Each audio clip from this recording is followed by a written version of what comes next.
নন্দ রাজবাড়িতে আজ বড়ই আনন্দ। আনন্দটি কিসের?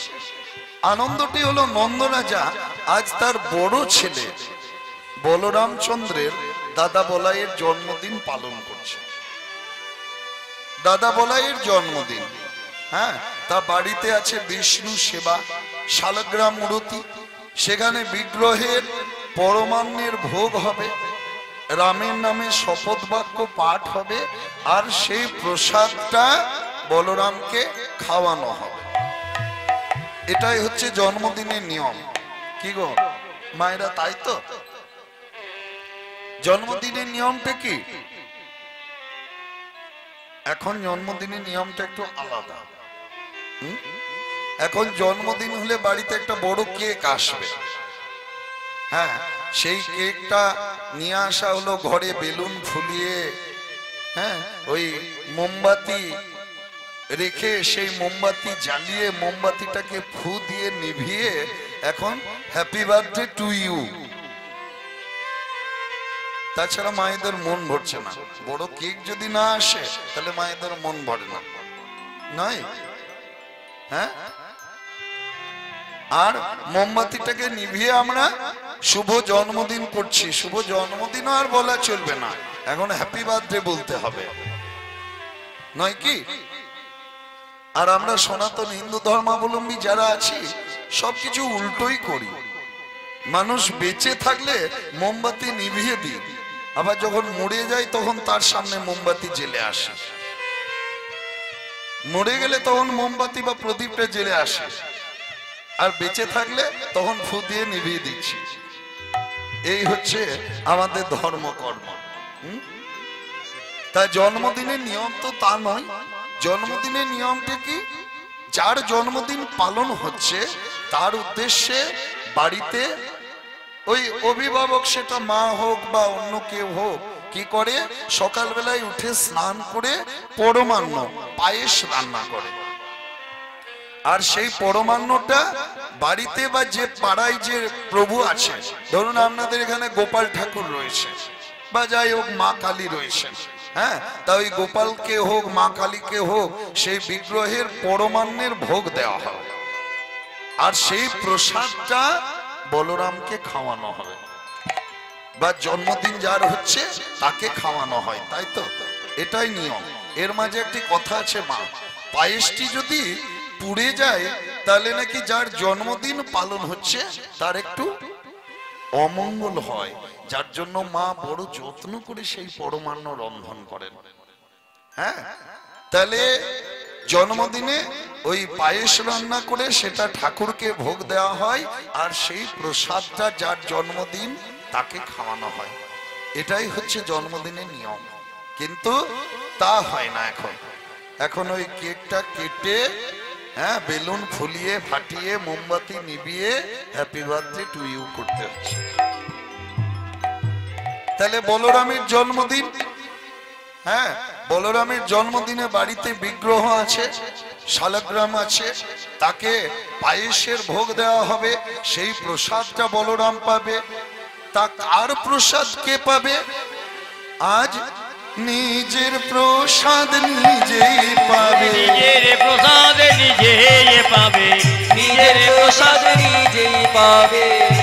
তারা কেউ জানে না গো, নিজের প্রসাদ নিজেই পাবে, তারা কেউ তো জানে না গো, যে নিজের প্রসাদ নিজেই পাবে।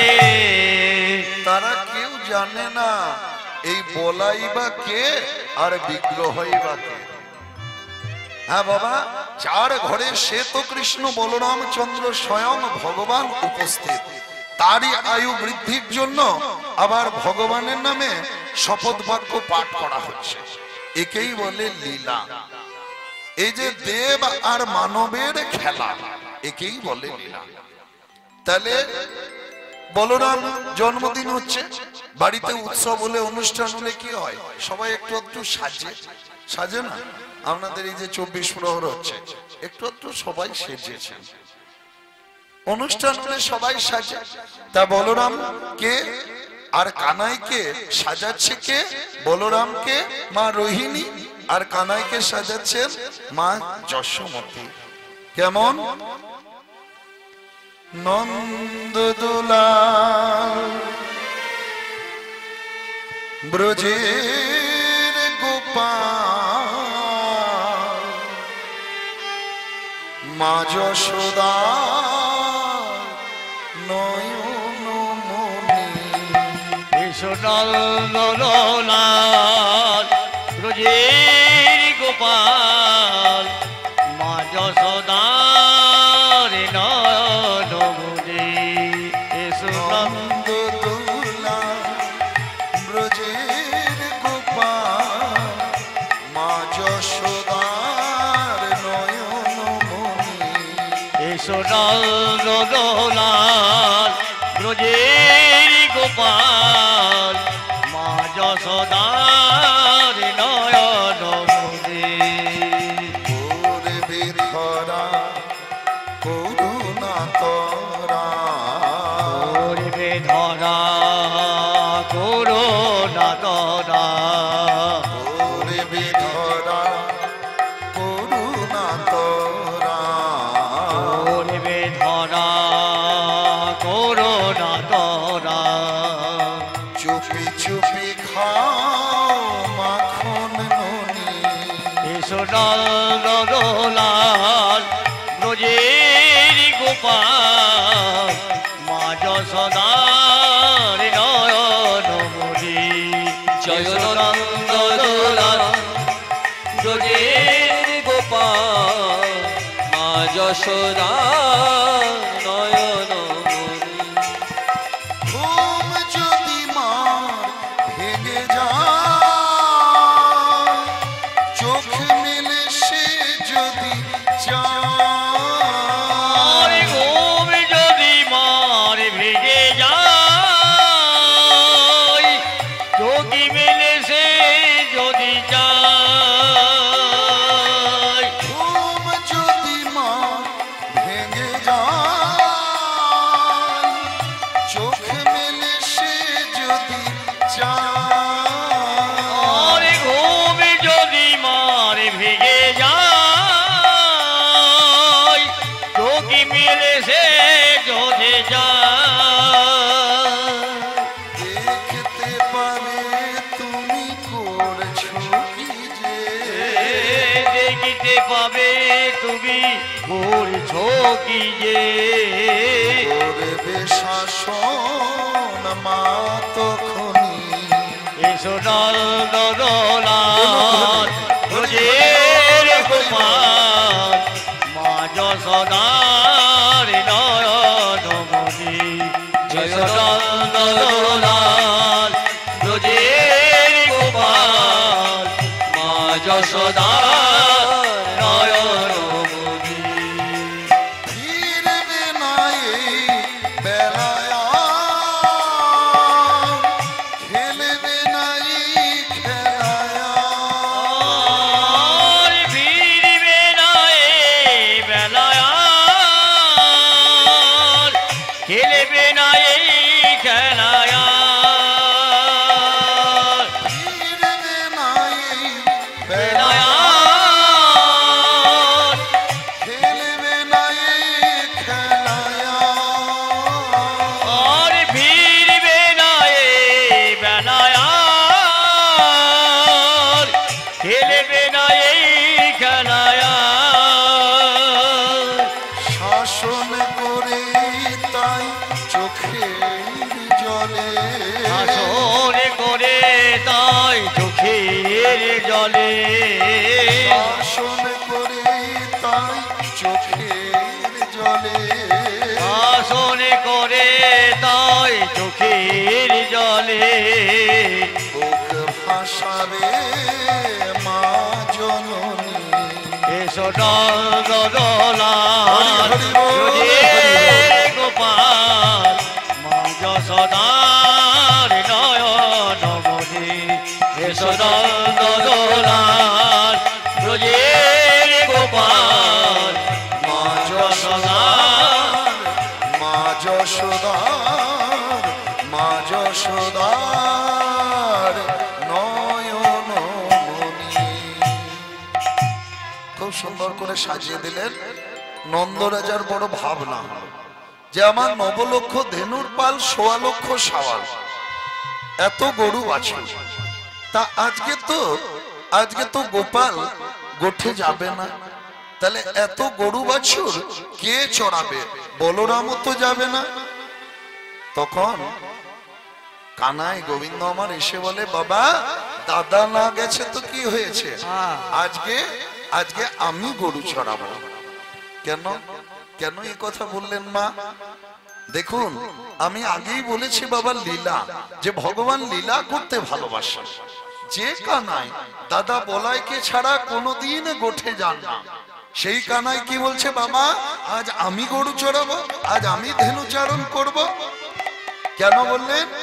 কারণ সেই পূরবের কথা মনেতে পড়েছে যে আজকে তো দাদা যাবে না, আজ আমি কালীয় দমন লীলা প্রকাশ করব। তাই গোবিন্দ আমার সখার সঙ্গে গোচারণে চলে যাচ্ছে। হ্যাঁ, প্রভাতে উঠিয়া সখাগণ লইয়া, প্রভাতে উঠিয়া সখাগণ লইয়া, প্রভাতে উঠিয়া সখাগণ লইয়া, গোঠে চলে নীলমণি। বলে প্রভাতে উঠিয়া সখাগণ লইয়া, গোঠে চলে নীলমণি। দাদা সঙ্গে না একলা কানাই ব্রজরাজ শিরোমণি। বলে দাদা শোনে না একলা কানাই ব্রজরাজ শিরোমণি। গোঠে চলিল, গোঠে চলিল, ভাই কানাই আজ গোঠে চলিল। বলে ভাই কানাই আজ গোঠে চলিল, দাদা বলাইয়ের জন্মদিনে, ভাই কানাই আজ গোঠে চলিল, দাদা বলাইয়ের জন্মদিনে, বলে ভাই কানাই আজ গোঠে চলিল, দাদা বলাইয়ের জন্মদিনে, বলে ভাই কানাই আজ গোঠে চলিল। গোঠে গিয়ে উপস্থিত হয়েছে কোথায়? যমুনার কূলে। যমুনার কূলে উপস্থিত হয়ে সখাদেরকে বলছে, সখা এক কাজ কর, আজ পাল এই দিকে চালা ভাই, এই দিকেই চালা ভাই, এই দিকেই চালা ভাই, আজ আর ওই দিকে নয় এই দিকে চালা বলে ভাই। আজ আর ওই দিকে নয় এই দিকেই চালা ভাই, আজ আর ওই দিকে নয় এই দিকেই চালা ভাই। আজ ওই দিকে নয় পাল এই দিকে চালা। কেন? সেদাম বলছে, এই কানাই আজকে তো দাদা বলাই নাই, হ্যাঁ তা আজকে গোঠের রাজা কে বলতো? কেন রে আজকে গোঠের রাজা আমি রে, আমি না রে তুই নস, আজ গোঠের রাজা গোঠের রাজা হলাম আমি। না না আজ গোঠের রাজা আমি হব। তুই হ্যাঁ না আমি। কেন? আমি তোর থেকে বয়সে বড়। হ্যাঁ, আর গোঠে আসার আগে পিতা নন্দ মাতা যশোমতী কি করেছে? আমার হাতেই সমর্পণ করে দিয়েছে তোকে, শ্রীরামের করে সমর্পিলে, তাই গোঠের রাজা হলাম আমি। বলছিস না পালকে ওইদিকে চালানোর জন্য?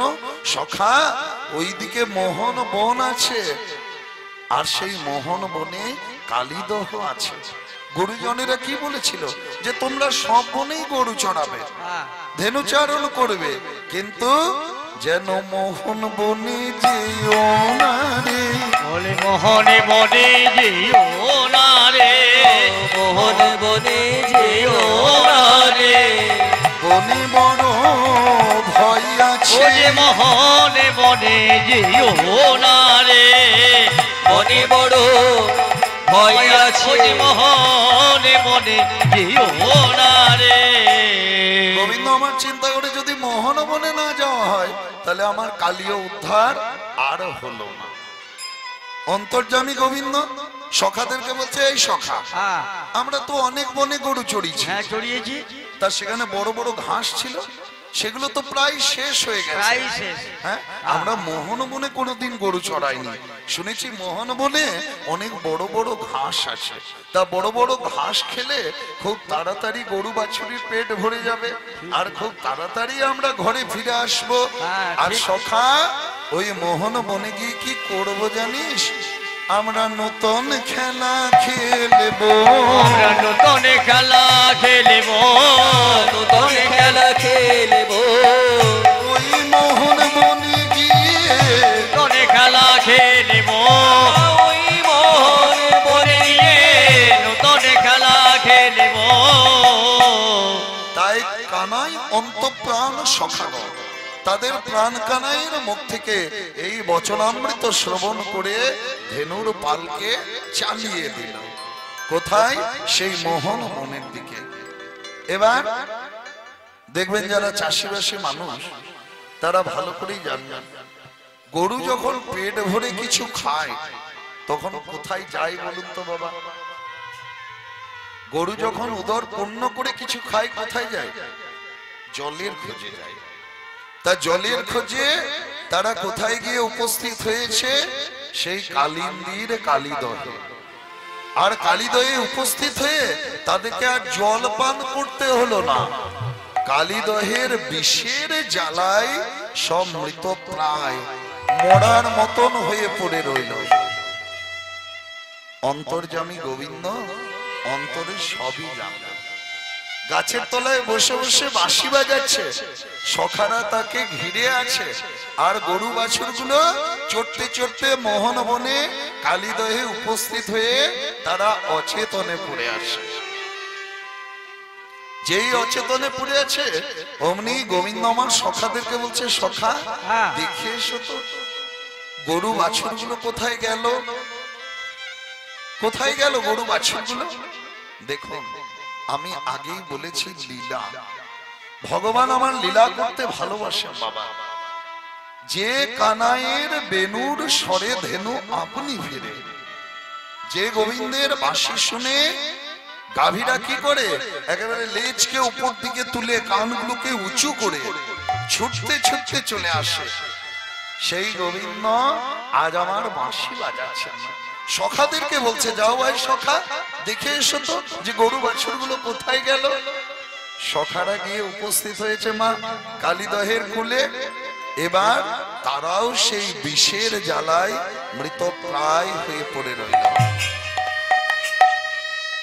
অন্তর্যামী গোবিন্দ অন্তরে সবই জানলেন, তবু ডাক দিলেন সখাদেরকে উদ্দেশ্য করে, সীতা শুভ মধুমঙ্গল। কিন্তু কারো শব্দ পেলেন না, সাড়া পেলেন না। তখন গোবিন্দ ওই সখাগণ আর বাছুরির পায়ের চিহ্ন দেখতে দেখতে উপস্থিত হয়েছে কোথায়? কালিদহের কূলে। আর উপস্থিত হয়ে দেখে কি সখা গরু বাছুর সবাই মৃত প্রায় হয়ে পড়ে আছে। অন্তর্যামী গোবিন্দ আমার কি করলেন? সবার অঙ্গে হাত বুলিয়ে দিলেন, পদ্ম হস্ত বুলিয়ে দিলেন। আর যেই না পদ্ম হস্ত বুলিয়ে দিয়েছে অমনি সখারা গরু বাছুর তারা এমন ভাবে চাইছে মনে হচ্ছে কি যেন ঘুম ভেঙে উঠলো, যেন ঘুম ভেঙে উঠলো, ভেঙে উঠলো। এই এখনই ঘুমাইছিল, ঘুম ভেঙে উঠলো, এই এখনই ঘুমাইছিল, ঘুম ভেঙে উঠলো। মনে হচ্ছে তারা ঘুম ভেঙে উঠেছে। হ্যাঁ, উঠে পড়েই জিজ্ঞাসা করে, সখা আমরা কোথায় আছি বলতো? এবার শুরু হলো মা একটা একটা করে সখাদের প্রশ্ন আর গোবিন্দের উত্তর। বলে সখা আমরা কোথায় আছি? বলছে এই হচ্ছে সেই কালিদহ। কালিদহ? তাই কালিদহ হলো কি করে? এই কালিদহ কি করে হয়েছে জানেন? যমুনার একটি শাখার নাম হলো কালিন্দির কালিদহ। এই কালিন্দি বৃন্দাবনে গোবিন্দ ছাড়াও একজন রাস করেছিলেন বাবা। কে? বলভদ্র, বলরাম চাঁদ। দাদা বলাই তিনিও রাস করেছিলেন। রাসের শেষে বলরাম স্নান করতে গিয়েছিলেন। স্নান করার জন্য যমুনাকে ডেকেছিলেন, আহ্বান করেছিলেন। আর যমুনা তখন উল্টো দিকে বইতে শুরু করেছিলেন। কেন? যমুনার সঙ্গে কেলি করবে, খেলা করবে ভাসুরের সঙ্গে। যমুনার তো সম্পর্কে ভাসুর হচ্ছেন দাদা বলাই, তাই ভাসুরের সঙ্গে খেলা করবে এই ভাবনায় যমুনা তখন উল্টো দিকে বইতে শুরু করেছিলেন। তখন বলরামচন্দ্র তিনি হলধর, হাল দিয়ে কর্ষণ করে যমুনাকে টেনে এনেছিলেন। তা যে জায়গাটি যমুনাকে টেনে এনেছিলেন কর্ষণ করে, সেই শাখাটার নাম হলো কালিন্দী। আকর্ষী যমুনা পানি আনিলেন হলো পানি, কালিন্দী কালিন্দী বলি সম্ভাস। এই যে যমুনাকে কালিন্দী বলা হয়, এই কালিন্দী নামটি রেখেছিলেন দাদা বলরাম। নিতাই গৌর হরি হরি হরি বল, হরি বল, হরি বল। তাহলে কালিন্দী কালিন্দী বলি সম্ভাসী যমুনাকে টেনে আনলেন। হ্যাঁ, তো বলে সখা, এই কালিন্দীর কালিদহে এত বিষ কেন? বিষ কেন জানিস না? কারণ কালিন্দীর এই দহে কালি না গো রহে তাহে। আরে কালেন্দ্র হে দহে কালে না গো রহে তাহে। বিষ জল দহন সমান, আর বিষ জল দহন সমান। জলে যেন আগুন জ্বলে, জলে যেন আগুন জলে, জলে যেন আগুন জ্বলে। কালি লাগে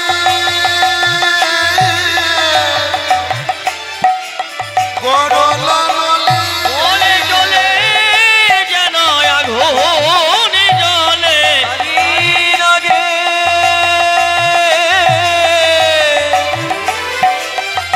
গড়না নলে।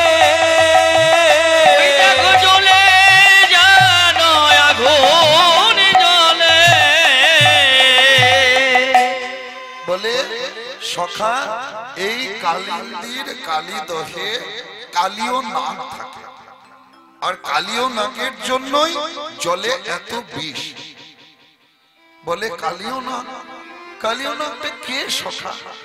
বলে এই কালিও নাগ পূর্ব জন্মে ছিল চন্দ্রবংশীয় রাজা চন্দ্রধ্বজ। তার রাজা থেকে একেবারে সাপ হয়ে গেছে। বলে হ্যাঁ, কর্ম গুণে কর্মের ফলে অনেক কিছুই হয় মা, বুঝতে পারলেন?